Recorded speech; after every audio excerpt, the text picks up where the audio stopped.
You know, in this life, we want certain things. A young man wants to get married, or a woman wants to get married. You want to have a good job, you want to have a house, you want your family to be okay, you want to provide for your children, you want to give them a good education, you want to get your kids married off. There are things, we have priorities in our life.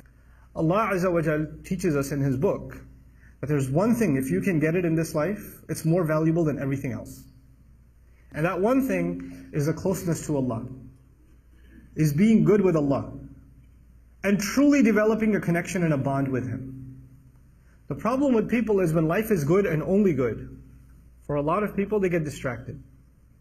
You go from a video game, to a movie, to checking social media status, to hanging out with friends, to a restaurant, to sleep. Allah is out of the picture.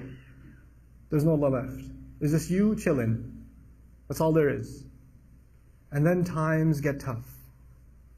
And the friends aren't there. And the game doesn't feel good anymore. And the car doesn't look good anymore because the health is gone. When the health is gone, none of those things mean anything anymore. All you care about is, I just want to be out of this hospital bed. If I could just walk again, that'd be fine. People are bringing you your favorite food, you don't want to eat it. People want to show you a movie, you don't want to watch it. All these things that you lived for, everything that you went from A to B to C to D, all these things are gone. You don't care about none of them. Because there's one blessing Allah Azza wa Jal diminished for you a little bit. And then at that point, you have two options. If you are of these people that are on the cliff, on the edge, you can start complaining to Allah, why did He do this to me? He just didn't like that I was so happy? Or you could earn the greatest treasure you and I can ever earn. And that is a humility and a closeness to Allah.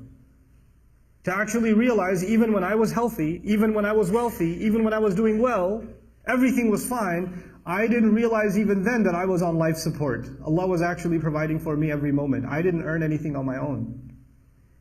None of it was something that I deserved. This is why Allah Azza wa Jal will say, أُولَٰئِكَ لَهُمْ نَصِيبٌ مِمَّا كَسَبُوا. Allah Azza wa Jal will describe even fadl, وَابْتَغُوا فَضْلًا مِنَ اللَّهِ. Not kasaba min Allah. You can't earn something. It's a favor from Allah, whatever He's given you. But you don't realize it at the time because it just comes easy. But then you start begging Allah and asking Allah and crying to Allah and praying to Allah like you've never prayed before, feeling closer to Him like you've never felt before. And then Allah heals you. And you realize those moments you had when nobody was in the hospital room, you were just by yourself, crying to Allah, were the sweetest moments of your entire life. Those were the few moments of your life that you actually had nothing between you and Allah. And those might be the moments that save you in the akhirah. That might have been the biggest gift Allah ever gave you. But for some people who are on the edge, when times get tough, فَإِنْ أَصَابَتْهُ فِتْنَةٌ إِنْقَلَبَ عَلَى وَجْهِهِ. He turns on his face. He turns his face away. What does that mean? It means I want nothing to do with Allah. How come He abandoned me? How come He gave me a hard time? And this is actually very easy to understand in our times. We live in a hyper-consumer society. So everything comes quickly. You want to be entertained, just open up an app on your phone. You want to buy something, just order it on Amazon, it'll show up at your door. Everything's become effortless. And everything's become instantaneous. You want something, it'll come to you. You don't have to go to it, it'll come to you. Everything's quick, quick, quick, quick, quick. We're used to getting served now. And if one order of yours is 2 days late, 3 days late, you're going to give it 1 star, thumbs down, bad rating. And now you make dua to Allah. You expect Allah to take care of some of your problem, but you're so used to getting things done so quickly and immediately. And when it doesn't happen, we're like, this is poor service. I need better customer service. You know, I'm not going to go to Allah again and place an order. Because you're a customer now. You're entitled now. He turns his face from Allah. You know, He didn't even listen to me. He didn't even solve my problem. Understand that Allah Azza wa Jal has a plan for everybody. And just to give you a comparison, in the case of Yaqub alayhi salam, who lost his child, Allah returned his child to him after years. Many, many years. And in the case of Musa alayhi salam, his mother also lost her child. She put him in the water. And He returned that child after a few hours. Because by the time the child got hungry, the next feeding was from the same mother. Because he wouldn't drink from anybody else.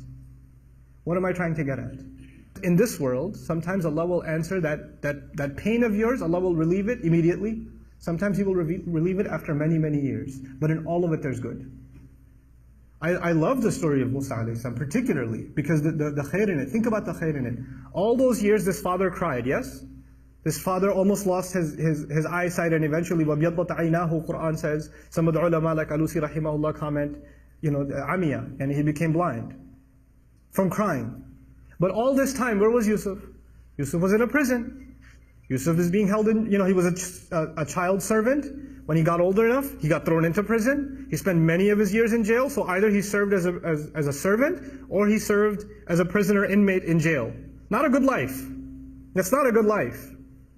But at the end of it all, when he interprets a dream of the king, and that dream means that that entire economy is going to collapse in 7 years, and people are going to die of starvation, the only one who knows how to handle that crisis was Yusuf. Had he not been in jail, he would have never helped the king. But now that Yusuf is there to interpret the dream and says, Inni hafidhun, I am the one who can take care of this responsibility. Make me the treasury secretary.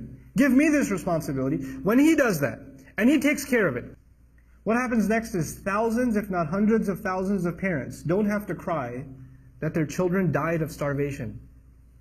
One father cried for several years, but his tears, Allah made them a way of saving thousands of families from crying. Because if he didn't save that economy, and he didn't save that crop, the entire land would have been in drought, and people would have died of starvation, and war would have happened, all kinds of crises would have happened.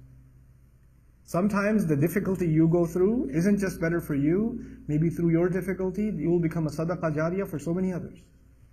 You don't even know.